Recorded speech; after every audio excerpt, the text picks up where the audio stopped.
And still it kept coming forward. Here it stan, shook and shivered, quaked and quivered.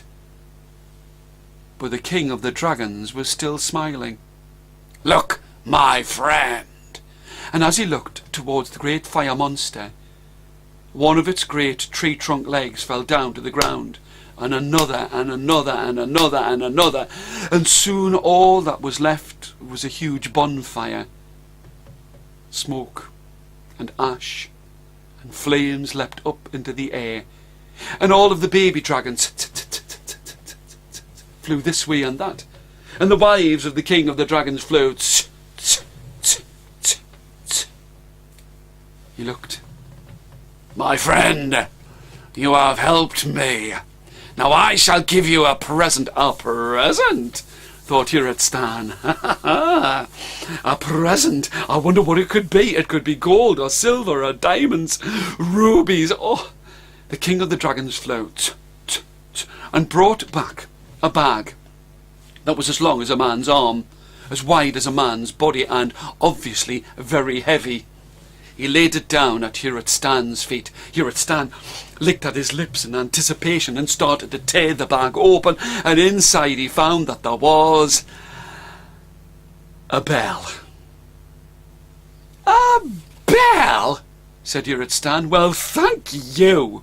My friend, it is a good present, but if you do not like it, I shall send my children to fetch you a better present."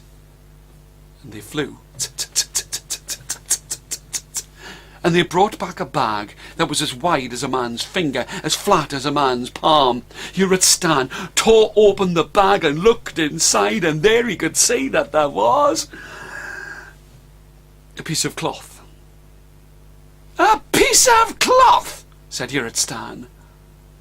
"My friend, I shall get my wives to find a fine present for you." And the wives majestically flew away and brought back a bag that was as big as a man's two fists. Here It Stan felt it in his fingers. There was something small inside. He was convinced that it was diamonds. And he opened it up and found that the bag was filled to the very brim, filled up with rice. "Rice?" said Here It Stan. "Rice? My friend, there are no more presents, and now you shall return to the land where men walk upon two legs."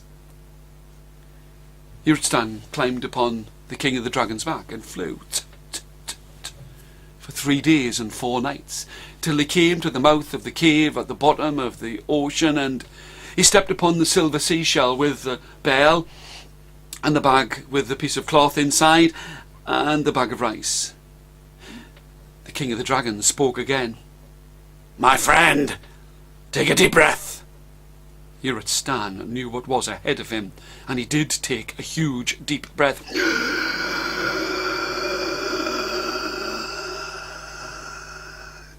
And the fish pulled that shell through the water, and the seahorses were beside them, and they pulled, and just when Here It Stan thought that he would not be able to breathe anymore, he just reached to the top of the very sea. And the fish and the seahorses sang as they swam and pulled that seashell along the river, past a lake, to the stream that was there by the side of Here It Stan's family home. He stepped off by the side of the bridge. His mother, his father, his sister, and his brother all came and stood beside him. "Where have you been? Where have you been?" Here It Stan spoke of how he'd had enough of all of the fighting, how he'd travelled to the bottom of the sea, and how he'd helped the king of the dragons. "King of the dragons? Well, he must have given you a good present. What did he give you?" "A bell, a bag of cloth, and a bag of rice." "It doesn't matter." All of his family were so pleased to see him that night they all danced, they sang, they ate, they drank, and he forgot all about the 3 great presents.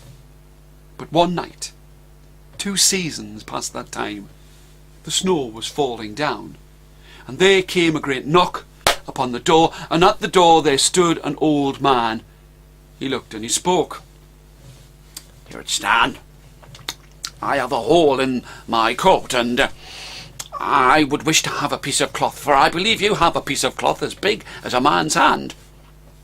Here it stand ran to the cupboard and brought out the bag. He put his hand inside and he said, "Here, old man, you can have this piece of cloth." But when he looked, the piece of cloth kept coming out of the bag, and soon there was a huge pile of cloth upon the ground. The old man smiled. "Thank you, here it stand. I only wished for a piece of cloth to mend the hole in my coat, but now I have enough to make myself a fine suit of clothes, and thank you." From that time, Here It Stand could pull cloth out of the bag and give cloth to those who needed it. About another season later, the rain was falling down, and who should be there but an old woman with a stick in her hand. She knocked upon the door. "Here it stand. I am indeed hungry, and I would wish for something, for I have not eaten for 3 days. Please give me a bag of rice, please. Just a handful would be good." Here it stand ran and got the bag that was no bigger than 2 man's fists. He put his hand inside. "Here, old woman, you can have some of this rice." But when he looked inside of the bag, it was still full. "Here, have some more."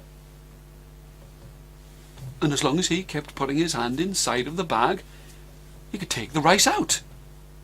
And from that time, if anyone was hungry, if anyone was cold, all they had to do was ring the bell, and Here It Stand would bring them cloth for their backs, or rice for their bellies. And from that time he was not known as Here It Stand. He was always known as my Lord Bag of Rice.